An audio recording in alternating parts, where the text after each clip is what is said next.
പൂഞ്ഞാറിൽ വൈദികനെ മർദ്ദിച്ച സംഭവത്തിൽ 18ഓളം പേർ കസ്റ്റഡിയിൽ നിന്ന് സൂചന. സോഷ്യൽ മീഡിയയിൽ വർഗീയത പടർത്തുന്ന പോസ്റ്റുകൾക്കെതിരെ നടപടിയുമായി പോലീസ്. അന്വേഷണം തുടരുന്നതിനിടെ സംഭവം യാദൃശ്ചികമെന്നാണ് പോലീസിന്റെ പോസ്റ്റ്. അതേസമയം വൈദികനെ മർദ്ദിച്ചവരുടെ അറസ്റ്റ് വൈകുന്നതിൽ അമർഷത്തിലാണ് നാട്ടുകാർ. പൂഞ്ഞാർ സെന്റ് മേരീസ് പള്ളി കോമ്പൗണ്ടിൽ അതിക്രമിച്ചു കയറി അസിസ്റ്റന്റ് വികാരി ഫാദർ ജോസഫ് ആറ്റുചാലിനെ ആക്രമിച്ച സംഘത്തിലെ വാഹനങ്ങളുടെ ചിത്രങ്ങൾ നാട്ടുകാർ പോലീസിന് കൈമാറിയിരുന്നു. അക്രമികളിൽ ചിലർ പോലീസ് കസ്റ്റഡിയിലായതായാണ് ഇപ്പോൾ ലഭിക്കുന്ന സൂചന. കസ്റ്റഡിയോ അറസ്റ്റോ സംബന്ധിച്ച വിവരങ്ങൾ പോലീസ് സ്ഥിരീകരിച്ചിട്ടില്ല. അറസ്റ്റ് വൈകുന്നതിൽ അമർഷത്തിലാണ് വിശ്വാസികൾ. അതേസമയം വൈദികൻ ആക്രമിക്കപ്പെട്ടതോടെ സോഷ്യൽ മീഡിയയിൽ പ്രചരിക്കുന്ന പോസ്റ്റുകൾ നിരീക്ഷിക്കുന്നുണ്ടെന്നും വർഗീയവൽക്കരിക്കുന്ന നീക്കങ്ങൾക്കെതിരെ നടപടിയുണ്ടാകുമെന്നും കേരള പോലീസ് ഔദ്യോഗിക സോഷ്യൽ മീഡിയ അക്കൗണ്ടുകളിലൂടെ അറിയിച്ചു.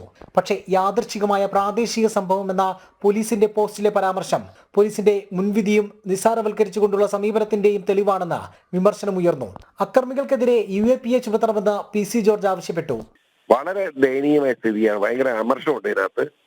ഒരു നാടിങ്ങനെ ആകുന്നു എന്ന നാടിന് മുഴുവൻ പേരുദോഷം ഉണ്ടാക്കുന്ന ഈ കശ്മല കൂട്ടത്തെ നിലയ്ക്ക് നിർത്താൻ യാതൊരു UAPA എടുക്കണമെന്നുള്ള അഭിപ്രായമാണ് എനിക്ക് പറയാനുള്ളത്. സംഭവത്തിൽ വിശദമായ അന്വേഷണം വേണമെന്നാണ് വിശ്വാസികൾ ആവശ്യപ്പെടുന്നത്.